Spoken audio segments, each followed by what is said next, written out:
চৈত্র মাস চলাকালীন এই ৮টি প্রাণী যদি আপনার বাড়িতে আসে তাহলে কিন্তু সৌভাগ্যই নিয়ে আসবে। নমস্কার বন্ধুরা, আজ চলে এসেছি আরও একটি নতুন ভিডিও নিয়ে। আশা করছি ভগবানের আশীর্বাদে সকলে ভালো আছেন, সুস্থ আছেন। তো বন্ধুরা, চলছে কিন্তু চৈত্র মাস, আর এই চৈত্র মাসে এই ৮টি প্রাণী যদি আপনার বাড়ির সামনে দেখেন তাহলে বুঝে যাবেন স্বয়ং মা লক্ষ্মীর আশীর্বাদ আপনার গৃহেতেই রয়েছে। এই জন্য এই প্রাণীগুলি আপনার বাড়ির সামনেই আসছে বা আপনাকে দেখা দিচ্ছে। হ্যাঁ বন্ধুরা, একদমই ঠিকই শুনেছেন। এই ৮টি প্রাণী কিন্তু অত্যন্ত শুভ আপনার বাড়ির জন্য, বা মঙ্গলময়ও আনবে আপনার বাড়িতে যদি এই প্রাণীগুলি দেখা যায়। একদমই ঠিকই শুনেছেন। আপনারা যদি এই চৈত্র মাস চলাকালীন আপনাদের বাড়িতে কিছু বিশেষ নিয়মবিধি আছে তা যদি মেনেও চলতে পারেন তাহলেও কিন্তু বাড়ির জন্যই শুভময় হয়। তার আগে বলি, কোন সেই ৮টি প্রাণী তা জানার জন্য অবশ্যই কিন্তু ভিডিওটি সম্পূর্ণ দেখতে হবে। তারপরেই কিন্তু আপনারা জেনে যাবেন যে কোন সেই শুভ ৮টি প্রাণী যা এই মাস চলাকালীন, অর্থাৎ চৈত্র মাস চলাকালীন আপনাদের বাড়িতে আসলে খুবই শুভ বলেই মনে করা হয়। তা জানার জন্য অবশ্যই করে ভিডিওটি সম্পূর্ণ দেখতে হবে, একদমই স্কিপ না করে। আর আমার চ্যানেলে নতুন হলে অবশ্যই চ্যানেলটিকে সাবস্ক্রাইব করে পাশে থাকবেন পরের ভিডিও পাওয়ার জন্য। তো এবার বলি বন্ধুরা, চলছে বাংলা ক্যালেন্ডারের শেষ মাস, অর্থাৎ চৈত্র মাস। আর এই চৈত্র মাস খুব একটা শুভ মাস বলেও মনে করা হয় না, কিন্তু এই মাসের কিছু গুণাগুণও রয়েছে যা বাড়ির জন্য সৌভাগ্যময়ও নিয়ে আসে। তার মধ্যে হলো এই ৮টি প্রাণী যা আপনার বাড়িতে যদি দেখা দেয় এই মাস চলাকালীন তাহলে বুঝে নেবেন সৌভাগ্য আপনার বাড়িতে আসতে চলেছে, বা মা লক্ষ্মী আপনার ঘরেই স্থিত রয়েছেন। এই জন্য এই ৮টি প্রাণী আপনার বাড়িতেই দেখা দিয়েছে। হ্যাঁ বন্ধুরা, একদমই ঠিকই শুনেছেন। এই মাসে আপনারা যদি এই ৮টি প্রাণীর মধ্যে একটি প্রাণীরও দর্শন পান, তাও আবার আপনার বাড়িতে, তাহলে বুঝে নেবেন মা লক্ষ্মীর স্বয়ং আশীর্বাদ আপনার বাড়িতেই রয়েছে। এই জন্য আপনিই কিন্তু এই প্রাণীগুলির মধ্যে একটি প্রাণী হলেও আপনি দর্শন পাবেন। একদমই ঠিকই শুনেছেন। এই মাসে আপনারা যদি এই ৮টি প্রাণী আপনাদের বাড়ির আশেপাশে দেখেন বা আপনার গৃহের সামনে দেখেন তাহলে বুঝে নেবেন সৌভাগ্য, অর্থ আপনার সংসারে আসতে চলেছে খুবই তাড়াতাড়ি। বাংলা ক্যালেন্ডারের প্রথম মাস যেমন নতুন বছর নিয়ে আসবে, তেমন আপনার জীবনে সৌভাগ্য নিয়ে আসবে। তার কারণ হচ্ছে প্রাণীও কিন্তু বাড়ির জন্য কিছু শুভময়ও নিয়ে আসে। তার মধ্যে হলো এই সেই ৮টি প্রাণী যা বাড়ির জন্য মঙ্গলময় নিয়ে আসবে এবং সৌভাগ্যময় নিয়ে আসবে। সর্বপ্রথম যে প্রাণীটি আপনার বাড়িতে যদি এই চৈত্র মাস চলাকালীন দেখেন তাহলে বুঝে নেবেন আপনার বাড়িতে অর্থ আসতে চলেছে, আর সেটি হচ্ছে লক্ষ্মী পেঁচা। লক্ষ্মী পেঁচা আপনার বাড়িতে যদি দেখেন এই মাসের শেষে বা এই মাস চলাকালীন তাহলে বুঝে নেবেন যে মা লক্ষ্মী স্বয়ং আপনার বাড়িতে রয়েছে। এই জন্য মা লক্ষ্মীর বাহন আপনার বাড়িতেই এসেছে। চৈত্র মাসে লক্ষ্মী পেঁচার দর্শন পাওয়া অত্যন্ত শুভ। এই জন্য পেঁচা যদি আপনাদের বাড়িতে আসে তাহলে কিন্তু খুবই সৌভাগ্য নিয়ে আসবে। এবং দ্বিতীয় যেই প্রাণীটি আপনাদের বাড়ি আসলে সেটি শুভ, সেটি হচ্ছে সাপ। হ্যাঁ বন্ধুরা, ঠিকই শুনেছেন। সাপ বা লতা, হ্যাঁ বন্ধুরা, অবশ্যই করে সাপকে লতা বলা হয়েই থাকে। সাপ বা লতা বলতে পারেন। আপনাদের বাড়িতে যদি দেখেন আশেপাশে কোথাও তাহলে এটি কিন্তু অত্যন্ত শুভ, মহাদেবের আশীর্বাদ বলেই মনে করবেন। এই জন্য এই মাসে যদি বাড়িতে কোনো লতা বা সাপ আসে তাহলে এটিও কিন্তু মহাদেবের আশীর্বাদ, যা স্বয়ং ঈশ্বর আপনাকে আশীর্বাদ হিসেবে দর্শন দিয়েছে।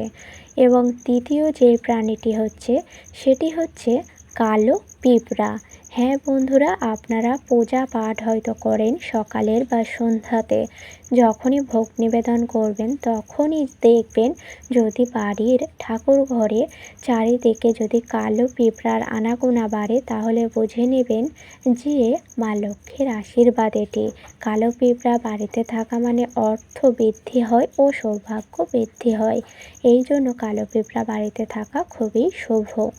এবং 4 নম্বর যেই প্রাণীটি বাড়ির মধ্যে আসলে অত্যন্ত শুভ, সেটি হচ্ছে কুকুর। কুকুর বাড়িতে আসা অত্যন্ত ভালো। হ্যাঁ বন্ধুরা, বিশেষ করে কালো কুকুর। কালো কুকুর যদি বাড়িতে আসে তাহলে কিন্তু অত্যন্ত ভালো। আর আপনার বাড়িতে এসে যদি বাড়ির সদর দরজার সামনে ঘেউ ঘেউ করে, তাহলে এটি কিন্তু অত্যন্ত ভালো কোনো শুভ সংকেত বয়ে এনেছে। এই জন্য আপনার বাড়ির সামনে এসে কালো কুত্তা ঘেউ ঘেউ করছে। এটি কিন্তু অত্যন্ত শুভ একটি প্রাণী, যা বাড়ির জন্য শুভ সংকেতই বয়ে এনেছে। এবং 5 নম্বর যেই প্রাণীটি আপনার বাড়ির সামনে যদি ঘোরাঘুরি করে, সেটিও অত্যন্ত ভালো। আর সেটি হচ্ছে বিড়াল। হ্যাঁ বন্ধুরা, মা ষষ্ঠীর বিড়াল যদি বাড়িতে থাকে, বা আপনার বাড়ির পোষা বিড়াল বা কোনো বিড়াল যদি আপনার বাড়ির আশেপাশে ঘোরে, এটিও অত্যন্ত শুভ প্রাণী, যা মা ষষ্ঠী বাহন হিসেবে আপনার বাড়িতেই পাঠিয়েছেন। এবং 6 নম্বর যেই প্রাণীটি, সেটিও অত্যন্ত শুভ বা অত্যন্ত মঙ্গলদায়ক, আর সেটি হচ্ছে গোমাতা। হ্যাঁ বন্ধুরা, ঠিকই শুনেছেন। হঠাৎ একদিন সকালবেলা ঘুম থেকে উঠলেন বাসি মুখে, তারপরেই সদর দরজা খুলে দেখছেন যে কোনো গোমাতা ভুল করে আপনার বাড়ির সদর দরজার সামনে এসে দাঁড়িয়ে আছে, বা কোনো গোবাছুর এসে আপনার বাড়ির সামনে দাঁড়িয়ে রয়েছে, তাও আবার সদর দরজার সামনে। আর আপনি ঘুম ভাঙার সাথে সাথে সেই গোমাতার দর্শন পেলে, এটা কিন্তু অত্যন্ত শুভ একটি সংকেত, যা সবাই পায় না। এই জন্য এটি কিন্তু স্বয়ং শ্রীকৃষ্ণের আশীর্বাদ, যা আপনার বাড়িতেই পাঠিয়েছেন। এটি কিন্তু অত্যন্ত ভালো। এবং 7 নম্বর যেই প্রাণীটি হলো, সেটিও অত্যন্ত গুরুত্বপূর্ণ এবং সর্বশ্রেষ্ঠ বলতে পারেন। আর সেটি হলো কচ্ছপ। কচ্ছপ যদি আপনার বাড়িতে স্বয়ং বয়ে আসে, তাহলে বুঝে নেবেন এটি স্বয়ং বিষ্ণুদেবের আশীর্বাদ। হ্যাঁ বন্ধুরা, এই বাংলা ক্যালেন্ডারের শেষ মাসে, এই চৈত্র মাসে যদি বাড়িতে কচ্ছপ আসে, তাহলে বুঝে নেবেন স্বয়ং বিষ্ণুর আশীর্বাদ এটি। এই জন্য কচ্ছপ যদি আপনার বাড়িতে আসে, তাহলে সেই কচ্ছপটি নিয়ে আপনারা জলে কোথাও ছেড়ে আসবেন, বা দূরে কোথাও ছেড়ে আসবেন। ভুলেও তাকে আঘাত করবেন না, এটি শুভ একটি সংকেত বলেই মনে করা হচ্ছে। এবং 8 নম্বর এবং সর্বশ্রেষ্ঠ, সবার থেকে বিশেষ যেই সংকেতটি বা শেষ প্রাণীটি, যা আপনার বাড়িতে আসলে অত্যন্ত সৌভাগ্যময় হবে বা শুভময় হবে, আর সেটি হলো বন্ধুরা কোনো রাজহাঁস।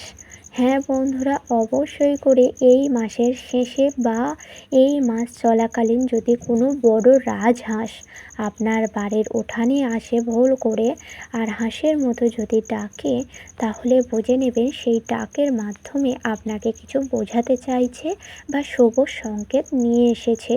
এই জন্য এই রাজহাঁস আপনার বাড়িতে যদি ভুলেও আসে, তাহলেও কিন্তু এটি অত্যন্ত শুভ। এই জন্য অবশ্যই করে এই 8টি প্রাণীর মধ্যে একটি প্রাণীও যদি আপনারা এই মাসে দেখা পান বা আপনার বাড়িতে আসে, তাহলে বুঝে নেবেন মা লক্ষ্মী স্বয়ং আপনার বাড়িতে রয়েছে, এবং সৌভাগ্য ও অর্থে ভরে উঠবে আপনার সংসার। তো বন্ধুরা, আশা করছি বোঝাতে পারলাম। এই হলো সেই 8টি প্রাণী, যা এই মাসে আপনাদের বাড়িতে আসলে বুঝে নেবেন মা লক্ষ্মী স্বয়ং আপনার প্রতি প্রসন্ন। তাই এই প্রাণীগুলির মধ্যে একটি প্রাণী হলেও আপনি দর্শন পাবেন। তো আশা করছি ভিডিওটি সম্পূর্ণ বোঝাতে পারলাম। আজকের ভিডিওটি ছিল এই পর্যন্ত। ভিডিওটি ভালো লাগলে লাইক করবেন, শেয়ার করবেন, কমেন্টে লিখবেন জয় মা লক্ষ্মীর জয়। এবং আমার চ্যানেলে নতুন হলে অবশ্যই চ্যানেলটিকে সাবস্ক্রাইব করে পাশে থাকবেন পরের ভিডিও পাওয়ার জন্য। সকলকে জানাই অনেক অনেক ধন্যবাদ। হরে কৃষ্ণ, রাধে রাধে।